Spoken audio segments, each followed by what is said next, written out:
Muy buenos días. Teníamos un pequeño problemilla por ahí de técnico. Ya lo superamos. Le damos la más cordial bienvenida a cada uno de ustedes en esta mañana para escuchar de la palabra de Dios una vez más.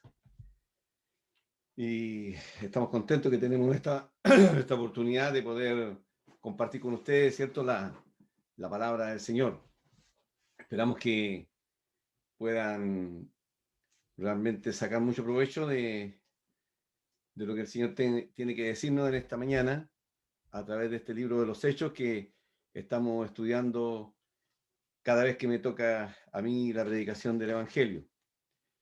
En el libro de los Hechos, en el capítulo 13, vamos a avanzar en esta oportunidad. Vamos a orar al Señor primeramente, ¿cierto?, para pedir su bendición sobre su palabra, que Él siempre la bendice, porque el deseo de Él es el que todos los hombres, ¿cierto?, se arrepientan, se vuelvan a Él, todos sean salvos. Ese es su deseo, esa es su voluntad. Y queremos, ¿cierto?, conforme a este deseo de Dios, orar para que usted sea bendecido, como también un día u otro oraron por mí, y fui finalmente también bendecido con conocer a Jesús como mi Salvador personal, y habiendo creído en Él, ¿cierto?, puedo compartir con usted también estas buenas nuevas que deseo que usted también conozca. Así que te invito a orar unos instantes. Padre, te damos gracias, Señor, por bendecirnos en esta mañana que podemos compartir tu palabra, podemos predicarla con libertad a través de estos medios que nos permites tú, tecnológicos, Padre, y que puedan muchos llegar a conocerte. Rogamos por tu palabra, que tú la bendigas, la lectura de ella, la meditación de ella. Padre, que seas tú obrando en el corazón de tantos que están escuchando en este momento, personas de la iglesia, familiares, amigos de nosotros. Rogamos por cada uno de ellos, aquellos que no te conocen todavía, Padre, como tú deseas que te conozcan. Te rogamos, Padre, para que tu palabra llegue fácilmente a las mentes y corazones de los que escuchan. Nos encomendamos a ti, rogando tu bendición en el nombre del Señor Jesús. Amén. Muy bien, nos toca avanzar, ¿cierto?, con el libro de los Hechos en el capítulo 13. Vamos a leer en la Nueva Versión Internacional, o NBI, conocida también, y deseamos, ¿cierto?, que usted pueda ir siguiendo la lectura junto conmigo. Quisiera hacer un breve repaso solamente de la vez pasada en que estuvimos predicando acerca de un hombre que se llamaba Cornelio, un centurión romano, en el cual fue Pedro a predicarle el Evangelio. Este hombre estaba en su casa con sus familiares, amigos, un pequeño recuerdo para que usted pueda entender el contexto en el cual vamos a seguir en el capítulo 13. Y allí entonces Pedro le predica el Evangelio a este hombre llamado Cornelio, un centurión romano, y él acepta a Cristo como Salvador personal, él recibe el mensaje que Pedro le trae, y convirtiéndose él, sus amigos, familiares y amigos más íntimos. De manera de que Pedro se va muy gozoso de allí y tiene que dar cuenta a la iglesia en Jerusalén porque él había entrado en casa de personas que no eran judías, porque en ese tiempo, conforme a las costumbres que tenían los israelitas, ellos no podían juntarse con personas que no fueran judíos, era como contaminarse. Bueno, Dios le enseña a Pedro que Dios no tiene favoritismos con nadie. Dios le enseña a Pedro, ¿cierto?, que él desea la salvación de todos los hombres, que fueran o israelitas o no lo fueran. De manera de que en el capítulo 12, Pedro da cuenta de esto a la iglesia ahí en Jerusalén, y todos se alegran, se gozan de que Dios también haya llamado al arrepentimiento a las personas que no eran israelitas. Bueno, ellos llegan a entenderlo ahora, pero el Señor Jesús, esto era su voluntad. Él vino a morir, ¿cierto?, por todos los hombres. Esa era su voluntad, morir por nuestros pecados. Y ese fue su mandato, ir por todo el mundo, ¿cierto? Comenzando desde Jerusalén, dice Judea, Samaria y hasta lo último de la tierra. Esa era la voluntad del Señor Jesús. No es algo que ahora Pedro viene, es como una revelación nueva, no. Ahora viene a entender que la voluntad del Señor Jesús siempre fue salvar a todos los hombres. De manera que ahora el Evangelio empieza a ser predicado de esa manera. Bueno, de esta forma, en el capítulo 12 se nos explica cómo la primera iglesia, después de la persecución que hubo, fueron dispersos y muchos empezaron a expandirse, a arrancar, y mientras iban huyendo, iban predicando el Evangelio, principalmente a los judíos, pero hubieron grupos de hombres que también predicaban a otros, entonces que no eran judíos. Y así llegamos al capítulo 13. En este capítulo 13 encontramos cómo el Espíritu de Dios toma a dos hombres llamados Bernabé y Saulo, que después su nombre es cambiado a Pablo, para que ellos salgan como los primeros misioneros en el mundo. Salgan a predicar este evangelio a todas las naciones, a todo lo que pudiese, cierto, ellos llegar, donde ellos pudieran llegar, ellos debían ir con el mensaje de la palabra de Dios, como nosotros lo hacemos ahora por redes sociales. En ese sentido, la comparación, estamos muy lejos de ser como el apóstol Pablo, pero en el sentido de poder ir y predicar el evangelio, lo estamos tratando de hacer, ¿cierto?, a través de las redes sociales. Usted está escuchando este mensaje, estamos muy contentos que usted así lo pueda hacer, y deseamos que conozca a Jesús como el Salvador personal para su vida. Y esta es nuestra misión, digamos, de poder predicarle y hablarle a usted como otros nos hablaron a nosotros primero. Así que vamos a leer ahí en el capítulo 13 del libro de los Hechos. Y dice, en la iglesia de Antioquía eran profetas y maestros Bernabé, Simeón, apodado el Negro, ¿cierto? O Níger, era el nombre, que no es peyorativo aquí decir eso, sino que era de ascendencia negra. Simeón, apodado el Negro, era seguramente de judío de la región de África. Lucio de Cirene, Manaén, que se había criado con Herodes, el tetrarca, y Saulo. Mientras ayunaban y participaban en el culto al Señor, el Espíritu Santo dijo, apartadme ahora a Bernabé y a Saulo para el trabajo al que los he llamado. Así que después de ayunar, orar e imponerle las manos, los despidieron. Bernabé y Saulo, enviados por el Espíritu Santo, bajaron a Seleucia, que era un lugar de puerto, y de allí navegaron a Chipre, una isla. Al llegar a Salamina, predicaron la palabra de Dios en la sinagoga de los judíos. Tenían también a Juan como ayudante. Este Juan era Juan Marcos. Posteriormente es el que escribe el Evangelio que nosotros le conocemos como el Evangelio según San Marcos. Este Marcos era el que le estaba acompañando a Bernabé allí y a Saulo. Entonces, al llegar a Salamina, dice, predicaron la palabra de Dios en la sinagoga de los judíos, tenían también a Juan como ayudante, verso 5. Ahora vamos al verso 6. Recorrieron toda la isla hasta Pafos. Allí se encontraron con un hechicero, un falso profeta judío llamado Bar Jesús, y estaba con el gobernador Sergio Paulo. El gobernador, hombre inteligente, mandó llamar a Bernabé y a Saulo en un esfuerzo por escuchar la palabra de Dios. Pero Elimas, el hechicero, que es lo que significa su nombre, se les oponía y procuraba apartar de la fe al gobernador. Entonces Saulo, o sea, Pablo, lleno del Espíritu Santo, clavó los ojos en Elimas y le dijo, hijo del diablo y enemigo de toda justicia, lleno de todo tipo de engaño y de fraude, ¿nunca dejarás de torcer los caminos rectos del Señor? Ahora la mano del Señor está contra ti. Vas a quedarte ciego y por algún tiempo no podrás ver la luz del sol. Al instante cayeron sobre él sombra y oscuridad y comenzó a buscar a tientas a alguien que lo llevara de la mano que lo llevara de la mano. Al ver lo sucedido, el gobernador creyó, maravillado de la enseñanza acerca del Señor. Hasta aquí vamos a leer por el momento. Vamos a ir avanzando en la medida que podamos, ¿cierto? En la enseñanza de este libro tan importante, escrito por este hombre llamado Lucas, médico amado, llamado así en la Biblia, un buen historiador.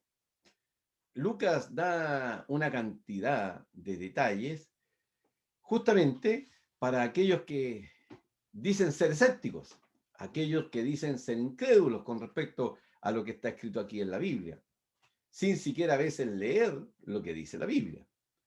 Lucas es un hombre que da una multitud de detalles de manera de que usted puede tratar de investigarlos.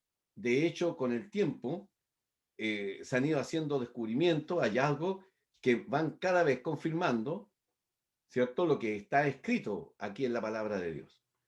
Y Dios no necesita hallazgo arqueológico para sustentar el poder de su palabra. Esto queda demostrado por los millones que hemos creído en Jesucristo y que Jesús ha cambiado nuestras vidas. La evidencia son vidas en sí mismas.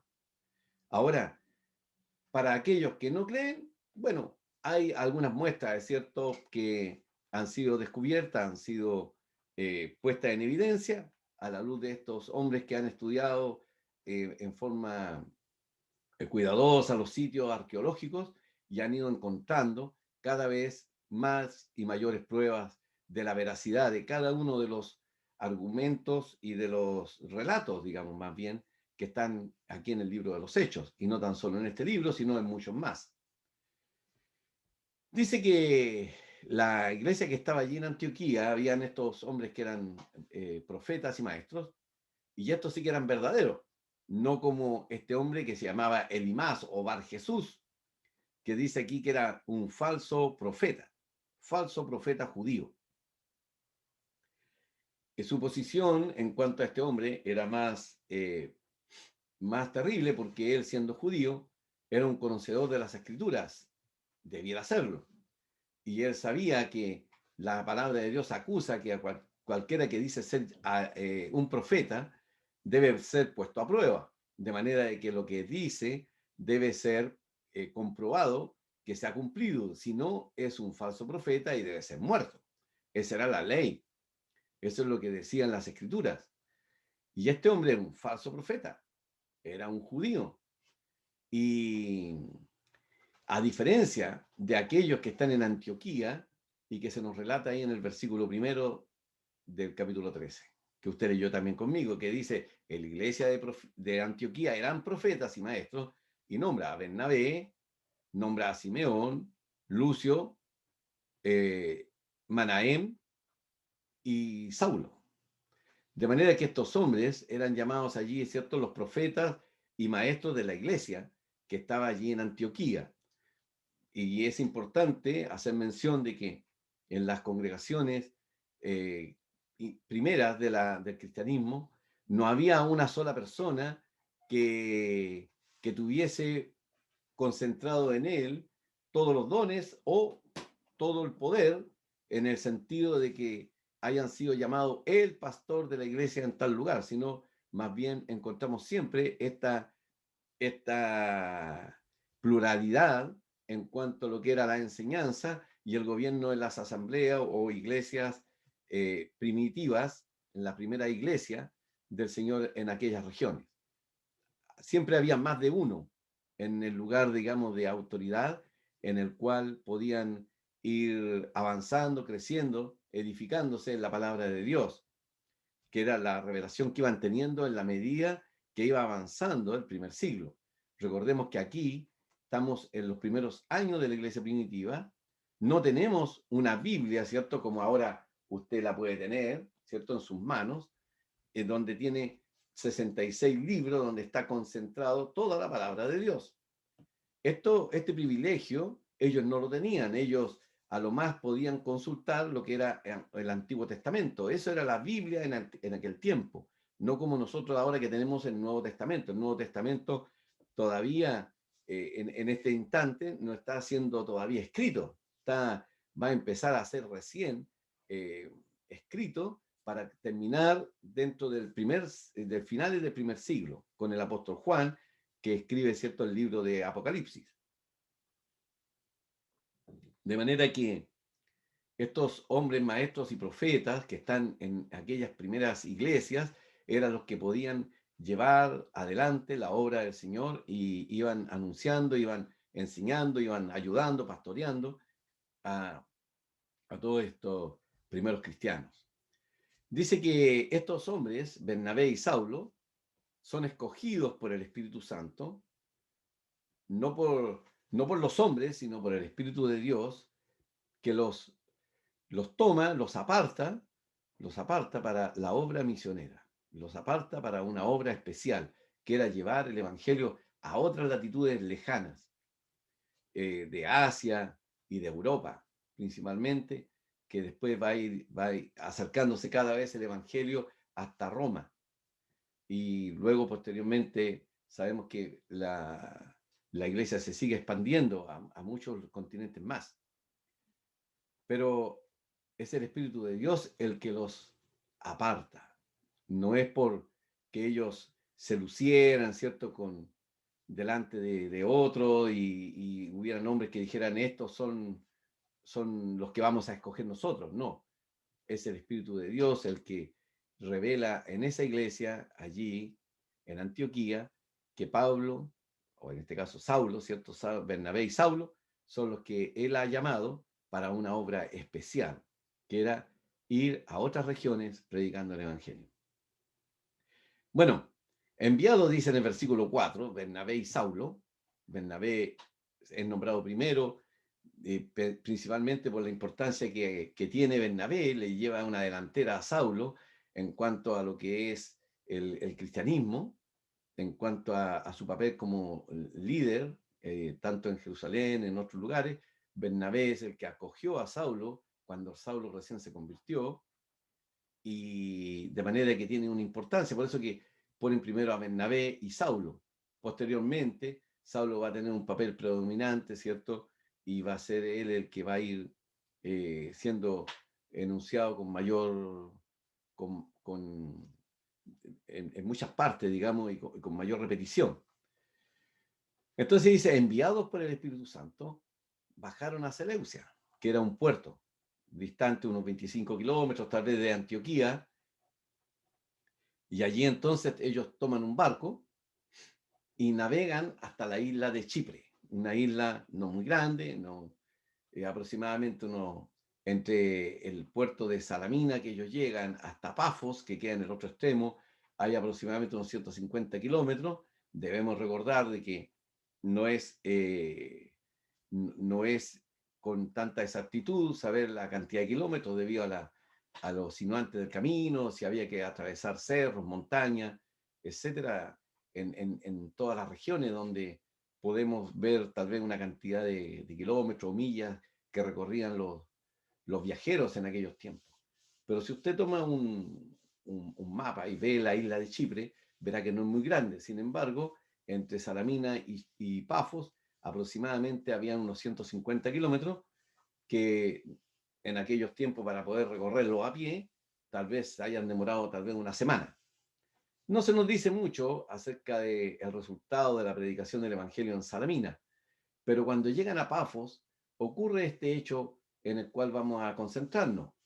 Y en mi interés, digamos, que nos podamos concentrar aquí para poder sacar alguna enseñanza de estos hombres que están acá. Uno llamado Bar Jesús, o Elimás, el mago, y este hombre procónsul llamado Sergio Paulo. Cuando Dios desea colocar algo en la palabra de Dios, lo colocó, es para nuestra enseñanza, siempre es para que podamos aprender a través de esto. No tan solo nos está nombrando hechos históricos, verídicos, históricos, ¿cierto?, arqueológicos, no. Él desea que conozcamos más de Él a través de estos ejemplos que están aquí en la palabra de Dios y fueron reales. Ellos entonces llegaron hasta ahí, hasta Pafos, y se encontraron con un hombre que aquí la Biblia lo declara claramente un hechicero. Estas personas existen hasta el día de hoy, hechiceros. No tienen absolutamente nada que ver con Dios. Totalmente es opuesto a Dios. Este hombre hechicero era un falso profeta, como lo hay en el día de hoy, y hay muchos falsos profetas. Personas que dicen anunciar cosas, ¿cierto?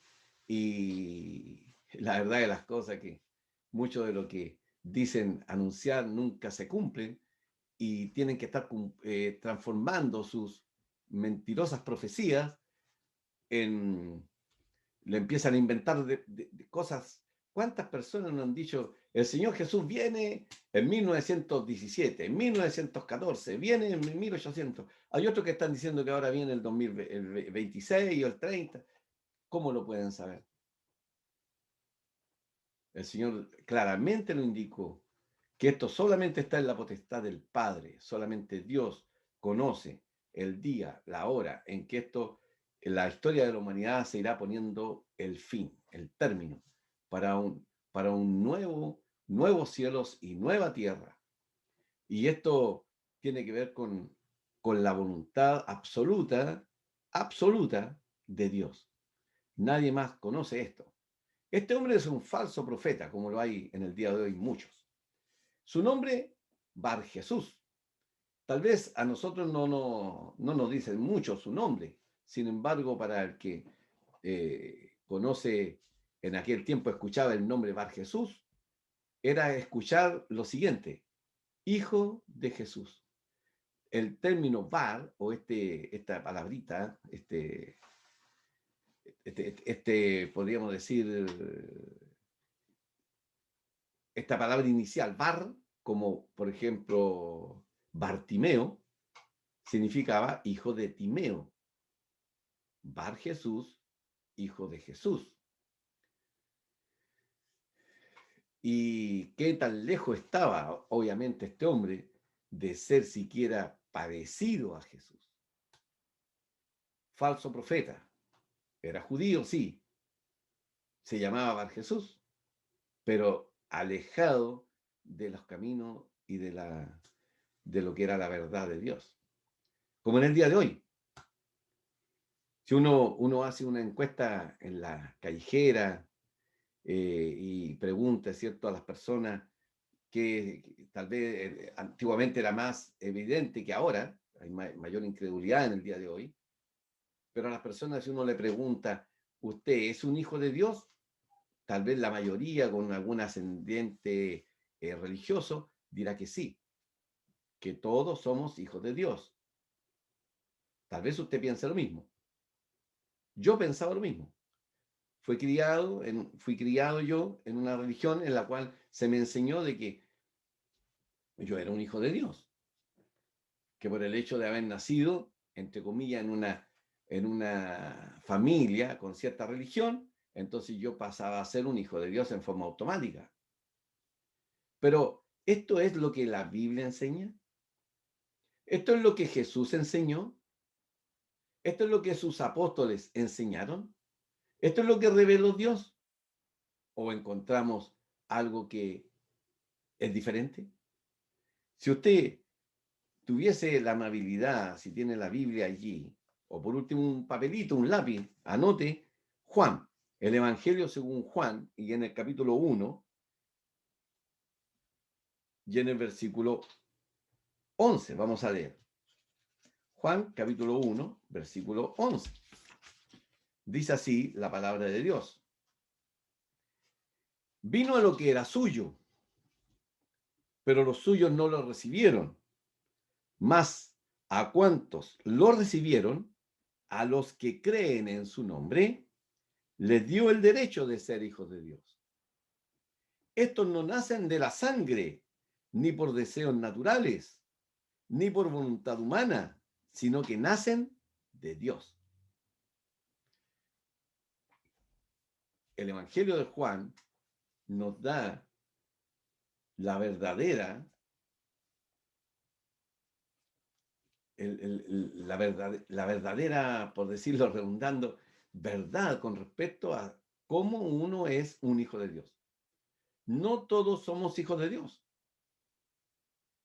Aquí claramente la revelación del Espíritu de Dios a través del apóstol Juan indica que el Señor Jesucristo vino a los suyos, que eran los israelitas, a su pueblo Israel, pero los suyos no lo recibieron.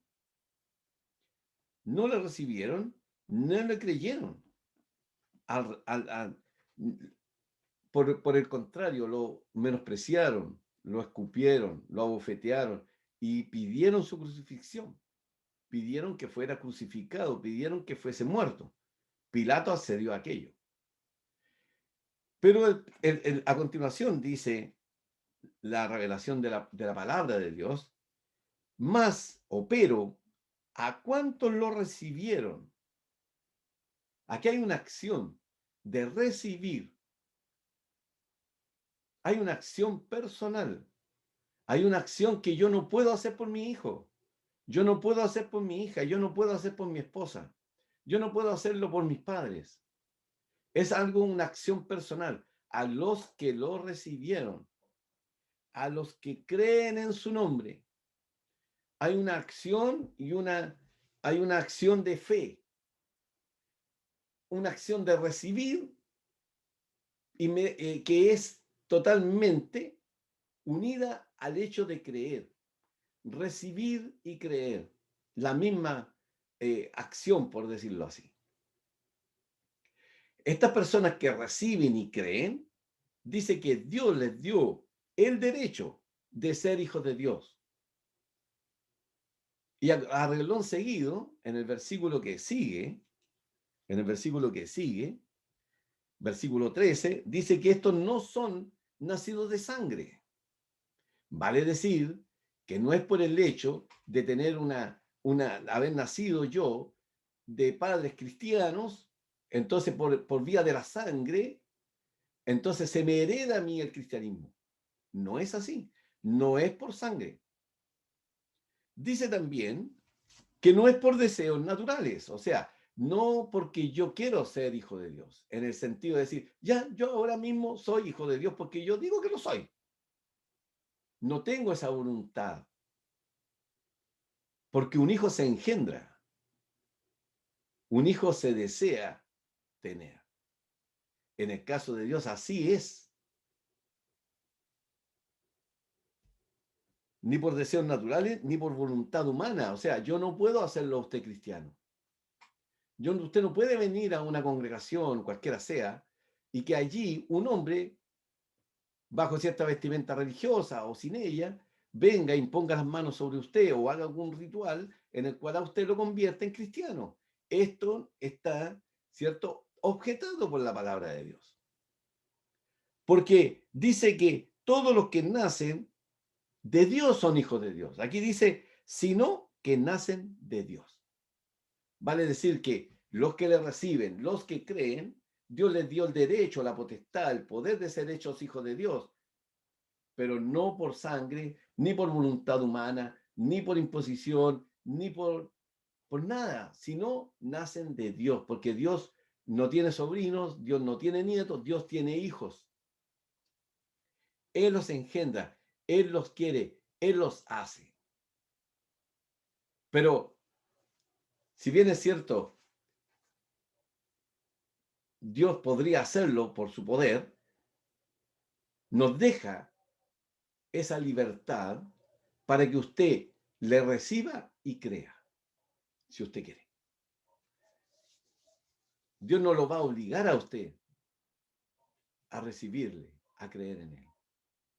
Pero sí le ruega que se vuelva a Él para perdón de pecados, porque Dios ve nuestra perdición. Dios ve lo mal que estamos, como lo estaba Elimás, el hechicero, este hombre llamado Bar Jesús, pero que no tenía nada de Jesús en él. Se llamaba hijo de Jesús, pero no era parecido a Jesús. Era un mentiroso, era un falso profeta, era un hombre que quería apartar de la fe a este hombre, Sergio Pablo, que quería escuchar la palabra de Dios. Dice que este hombre, falso profeta, llamado Bar Jesús, estaba con el gobernador. Esta palabra gobernador más bien es procónsul. Otras versiones dicen procónsul. Y este hombre procónsul se llamaba Sergio Paulo. Existió. Se han encontrado evidencias arqueológicas de su existencia, de Sergio Paulo, en la isla de Chipre. Este hombre era procónsul. Él había sido encomendado a tener el gobierno de ese lugar a través del Senado romano. El Senado romano lo establecía los procónsules. De manera de que Sergio Pablo, es un hombre real. No es un mito, no es aquí un invento de Lucas. No, existió. ¿Para qué? Para que creamos. Porque estos son hechos históricos. El libro de los Hechos es un libro histórico. Es un libro real, inspirado por Dios, pero con hechos históricos reales. De manera que nos da la mayor cantidad de información para que creamos. Este hombre, Sergio Paulo, procónsul, gobernador de la isla de Chipre, dice que el gobernador, hombre inteligente, mandó a llamar a Bernabé y a Saulo en un esfuerzo por escuchar la palabra de Dios. Inteligente, realmente inteligente. Manda a llamar a estos dos hombres. No ha pasado por alto de que hayan llegado Bernabé y Saulo allí a la ciudad de Pafos, ciudad grande en ese instante. De manera que los manda a llamar y quiere escuchar, quiere esforzarse en escuchar. Está poniendo todo su empeño en escuchar. Y yo lo felicito a usted que usted puede estar a esta hora escuchando la palabra de Dios, ha dado el tiempo. Tal vez ha puesto el programa y está haciendo otra cosa. Tal vez está y procura escuchar. Y tal vez tiene una serie de distractores. Pero usted está procurando escuchar. Qué bueno que lo haga. Este hombre, Sergio Paulo, procuraba escuchar la palabra de Dios, pero había alguien que se le oponía. Siempre tendremos oposición para estudiar, escuchar y creer la palabra de Dios. Siempre. Siempre habrá un poder satánico, una maldad, ¿cierto? Que nos rodea, que desea apartarnos de escuchar, porque Satanás sabe que esto nos hace libres. Libres, verdaderamente libres. No libertinaje, como en el día de hoy, ¿cierto? Se nos quiere hacer creer que esa es la verdadera libertad. Esclavos somos del pecado. Todo aquello que nos esclaviza no nos puede hacer libres. Las drogas. La persona que se droga piensa que es libre, sí, posiblemente, pero no lo es. Es esclavo de la droga. El alcohólico, esclavo del alcohol. Aquel que tiene adicciones sexuales, esclavo. El mentiroso, se le ha puesto hasta nombre. No es que este hombre está enfermo, por eso que miente, ¿no?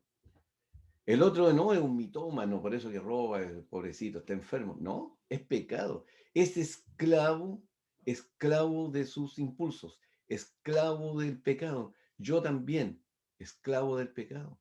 Cada uno de nosotros, cada ser humano. Esa es la sentencia de la palabra de Dios, que dice que por cuanto todos hemos pecado, todos pecaron, estamos destituidos de la gloria de Dios. Usted lo puede leer ahí en el libro de Romanos. Estamos destituidos. Dios es un Dios veraz que desea la libertad suya, desea la libertad mía, desea nuestra felicidad, desea que vivamos realmente libres, libres de aquello que nos esclaviza y nos trae terribles consecuencias. Vivimos en este momento, ¿cierto?, asustados por este coronavirus. Y se han inventado un montón de conspiraciones. Y si fuese verdad que fue inventado, ¿producto de qué? ¿De la bondad del hombre? De la maldad. De la maldad del ser humano. ¿Esclavo de qué? De la ambición. Llenarse los bolsillos de dinero. Pero todo lo que nosotros experimentamos que nos trae tanto daño al ser humano es netamente producto de nuestro pecado. Las aguas contaminadas, producto del pecado. La ambición del ser humano de tener más a costa de todo, sin importar que ciudades, pueblos, aldeas se queden sin agua, no le interesa. A él le interesan sus plantíos, sus plantaciones, sus árboles. No le interesa nada más. ¿Por qué? Porque el capitalismo tiene la culpa. Es el pecado que existe en el ser humano, en cualquier ser humano. No importa la posición política que tenga, es un pecador. Todos somos pecadores, por eso que actuamos de la forma que actuamos y le causamos daño a aquellos que más amamos. De manera que no nos engañemos, no nos engañemos. No todos son hijos de Dios, sino aquellos que son engendrados por Dios, aquellos que nacen por causa de Dios. No todos son hijos, ni son, cierto, hijos de Jesús, como este hombre se hacía llamar, se puso un nombre, una careta encima, pero era un enviado del diablo.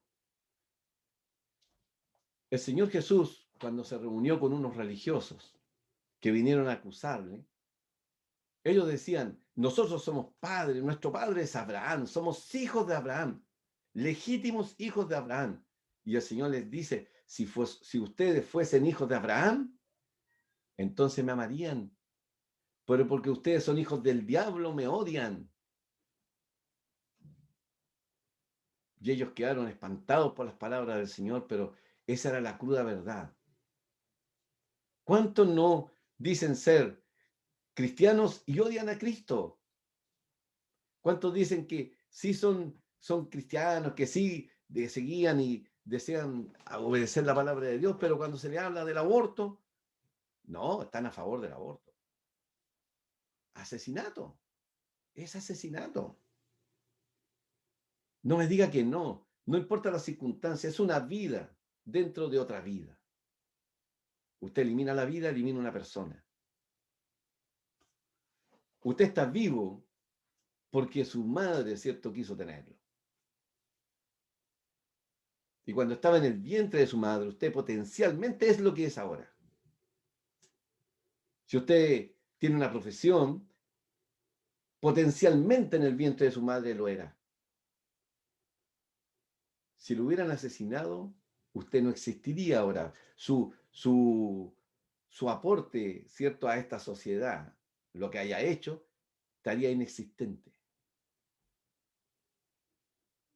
Si hubieran abortado a Shakespeare, si hubieran abortado a Leonardo da Vinci, si hubieran abortado al hombre más sabio sobre la tierra, no sabríamos, ¿cierto? No tendríamos el privilegio de a lo mejor leer sus escritos o saber más de él. No me venga a decir que es un derecho matar a otro. No hay ningún derecho para matar a otro. El pecado es pecado. La Biblia lo dice así. Por eso Dios pone las cosas en orden en su palabra para hacernos libres, para realmente ser libres. No libres para pecar y hacer lo que hace daño a otros y nos daña a nosotros mismos. Cuando uno es verdaderamente libre, cuando conoce al que es, ¿cierto?, el fundamento de esta libertad, que es Cristo, el Salvador.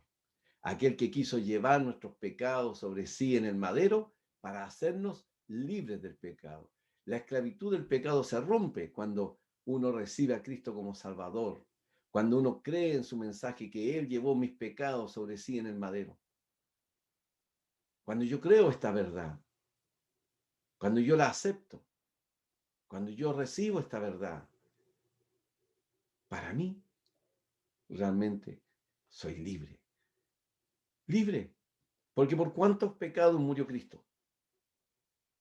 ¿Por cuántos? Cuando él moría en la cruz, ¿cuántos pecados había cometido yo? Si yo ni siquiera nacía. Nací el año 59 y el Señor murió, ¿cierto?, hace casi 2000 años atrás. Obviamente que murió por todos los míos, pasados, presentes, futuros. Ninguno es perfecto, pero mi vida cambió con Jesús. La vida del procónsul Sergio Paulo va a cambiar con Jesús. Pero el IMAS se le intercede. El IMAS está allí. El IMAS está molestando, está interfiriendo. No quiere que escuche la palabra de Dios Sergio Paulo. Volviendo al relato, en el versículo 7 dice, estaba el gobernador Sergio Paulo, el gobernador hombre inteligente, mandó llamar a Bernabé y a Saulo en un esfuerzo por escuchar la palabra de Dios. Pero el IMAS, el hechicero, que es lo que significa su nombre, se les oponía y procuraba apartar de la fe al gobernador. Todo lo que nos haga apartar de la fe en nuestro corazón es satánico, es apartado, es maldad. Tal vez a usted no le gusten mis palabras. Lo siento. No es mi intención ofenderle, pero tengo que decirle la verdad. Todo aquello que a usted lo aparta de verdaderamente creer en Jesús como su Salvador personal, poner a Dios en el lugar que corresponde y a Jesús en el lugar que corresponde, obviamente es producto de lo que es la maldad que nos rodea, aquello que desea apartarle a usted de la fe. No escuche esas voces. No los escuche. No procuran su bien, procuran su mal, su daño, que usted vaya al infierno a pagar, ¿cierto?, por los pecados que ha cometido. Cuando Jesús le ofrece una libertad, diciéndole que Él llevó nuestros pecados sobre sí. Si usted desea recibirlo, si usted desea creer en esta verdad, Él ya murió hace casi 2000 años. Llevó todos nuestros pecados sobre sí en el madero. Jehová cargó en Él el pecado de todos nosotros, dice Isaías 53. Y este hombre procuraba apartar de la fe al gobernador. Entonces Saulo, o sea, Pablo, aquí es primera vez que Lucas llama ahora a Saulo por su nombre que va a tener a posterior, Pablo, lleno del Espíritu Santo, clavó los ojos en Elías y le dijo, hijo del diablo, ese era su nombre, no Bar Jesús, hijo del diablo, enemigo de toda justicia. Todo aquel que nos aparta de la fe en Dios y en Jesús es enemigo de toda justicia, es el diablo mismo, el hijo del diablo. Lleno de engaño y de fraude. ¿Cuál es la característica de Satanás? Es el padre de la mentira. ¿Y quién no ha dicho una mentira? Por lo tanto, si hemos dicho una mentira, esa proviene de nuestro Padre.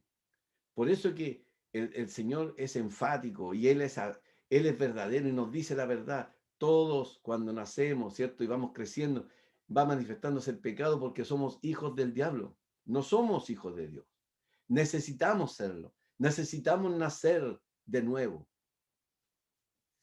Esa va a ser una predicación posterior, ¿cierto? Cómo se nace de nuevo. Pero es así, recibiendo, creyendo el mensaje que Dios nos trae, que Jesús murió por nuestros pecados. Este es el mensaje que Pablo le empezó a predicar junto con Bernabé, ¿cierto? Le predicaron a Sergio Pablo. Oye, Sergio Pablo, allá en Jerusalén murió Jesús, el Hijo de Dios. Él murió por nuestros pecados. Esto, Pablo y Bernabé le predicaron el Evangelio a Sergio Pablo. Él procuraba escuchar y este hombre se oponía. De manera que intercede entonces ahora el apóstol, lleno del Espíritu Santo, y le hace callar. Ahora la mano del Señor está en contra de ti, le dice. Ahora quedarás ciego. Momentáneamente y por algún tiempo no podrás ver la luz del sol. Inmediatamente quedó ciego este hombre, físicamente. Cayeron sobre él sombra y oscuridad. Siempre había vivido en sombra y oscuridad espiritual, pero ahora era total. Incluso ya no podía ver la luz del sol. Y entonces empezó a buscar a tientas ahí, ¿quién le podía llevar? Y Sergio Pablo creyó maravillado. No maravillado de la enseñanza de Pablo y Bernabé en el sentido de creerles a ellos como Bernabé y Saulo, sino que dice, creyó maravillado la enseñanza acerca de quién, del Señor. Si yo no quiero que tú me creas a mí, yo quiero que tú creas el mensaje de la palabra de Dios. Este es mi objetivo. Ese es el objetivo de todo predicador. No que tú fijes tu mirada o tu confianza en las palabras que yo te estoy diciendo, sino en lo que Dios aquí en su palabra nos dice, nos asegura que es así. Y Sergio Paulo creyó ese día, creyó allí en el Señor Jesús y fue salvo. Es importante e interesante que usted conozca que este viaje del apóstol Pablo tal vez lo hizo por allá por el año 47,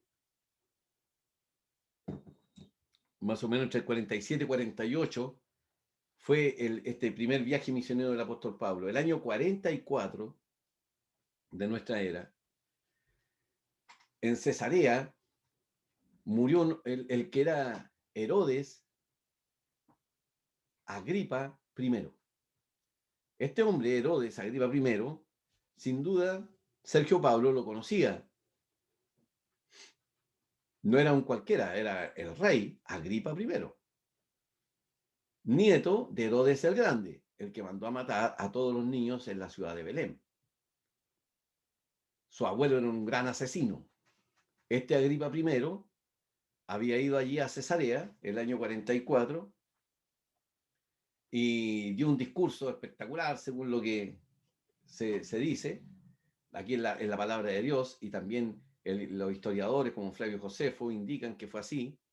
Este hombre salió vestido con un traje bordado en hilos como de plata, que resplandecía, y dio un discurso allí, que quedó plasmado, digamos, el hecho verídico aquí en la palabra de Dios también. Y toda la gente decía, voz de Dios y no de hombre, y Herodes recibió esa, toda esa alabanza hacia él, no dándole gloria a Dios, y cayó enfermo y murió comido de gusano, dice la Biblia.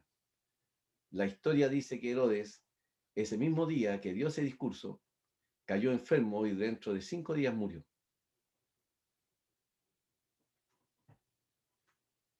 Sergio Pablo sabía esta historia con toda seguridad.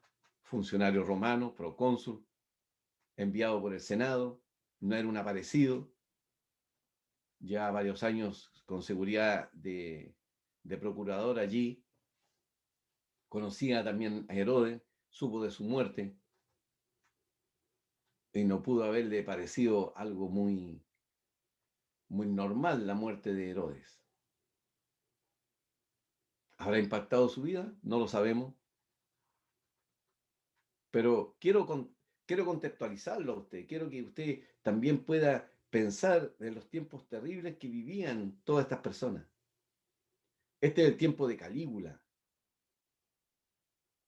Este es el tiempo de Claudio. Tiempos de hambre, de miseria, de atrocidades, de mucho dolor. Como en el día de hoy también, si las eras van sucediéndose, ¿cierto? Y nos vamos repitiendo una y otra vez los mismos errores. Se terminó la Primera Guerra Mundial y todo el mundo creyó que venía la paz. Y se desató la Segunda Guerra Mundial. Se terminó la Segunda Guerra Mundial y han habido cientos de guerras más, terribles, sin ningún tipo de humanidad ni misericordia. Vietnam, Corea, Afganistán, muertes en Siria, Irak, el Medio Oriente. Tanta maldad. Las guerras no terminan, la maldad del hombre no acaba. Pero hay un tiempo en que está establecido, en que esto tendrá un fin. Y puede ser hoy. Por eso, querido amigo, queremos decirle que usted, así como Sergio Pablo, crea, crea en la enseñanza acerca del Señor Jesús. No que Él caminó sobre el agua, porque esto no le hace salvo a usted. Es bueno creerlo, porque fue así. Que el Señor sanó ciego, levantó cierto muerto, resucitó. a muertos, que el Señor Jesús es el Hijo de Dios. Qué bien que usted lo crea. Pero lo que salva es creer el mensaje que Él nos dio con su muerte. Que cuando Él estaba allí en la cruz, cuando Él fue castigado allí, fue a causa nuestra. Fue el pecado nuestro el que le llevó en este acto de amor a Él hacia la cruz, a morir por nuestros pecados, a morir por los pecados que usted ha cometido y los que yo he cometido, a llevar sobre sí nuestra culpabilidad, para que la justicia de Dios que debía caer sobre usted y sobre mí, cayera sobre Él, para ampararme a mí y ampararle a usted. Cristo murió hace casi 2000 años, pero su mensaje es real. La verdad de su muerte es real. Que llevó nuestros pecados se fue real. Que pagó por ellos. Que Dios le castigó a Él para no castigarme a mí es una verdad que está establecida en la palabra de Dios. Y la justicia de Dios que demanda a Él de mí, se la demandó al Señor Jesús que tomó mi lugar. Y si usted cree en esta verdad, entonces usted es libre.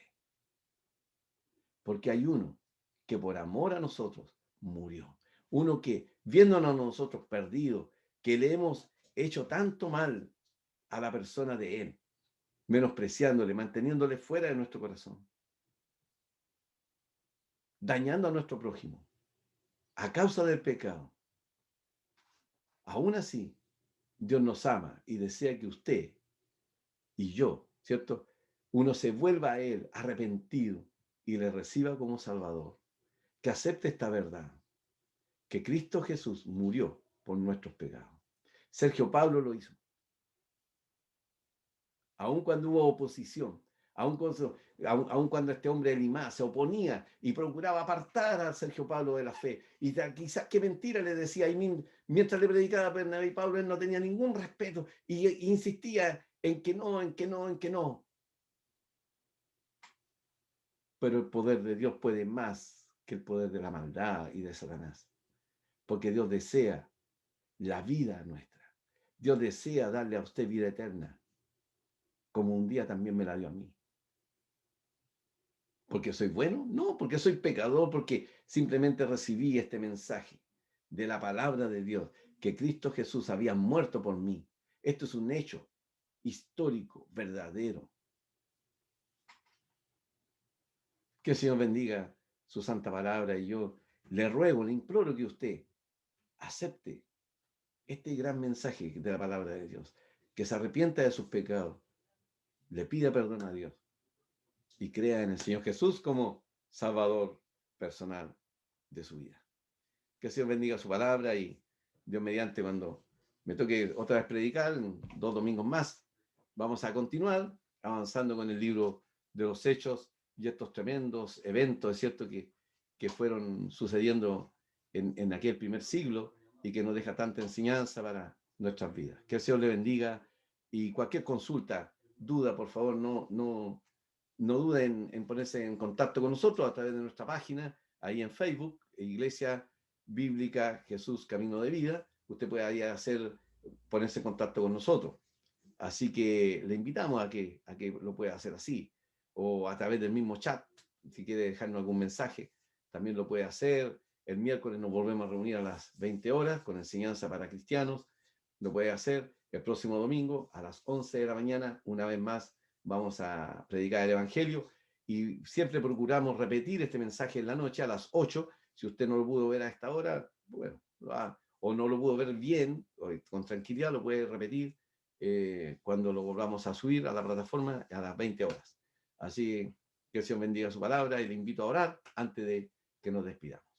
Padre Celestial, nuestro Padre, te damos gracias por tu palabra, Señor, que haya llegado al corazón de las personas. Te rogamos que tú obres en cada uno para salvación, para perdón de pecado, a otros para reafirmar su fe, para confirmarles, Señor, de que han creído en Jesús como Salvador y sus pecados han sido perdonados.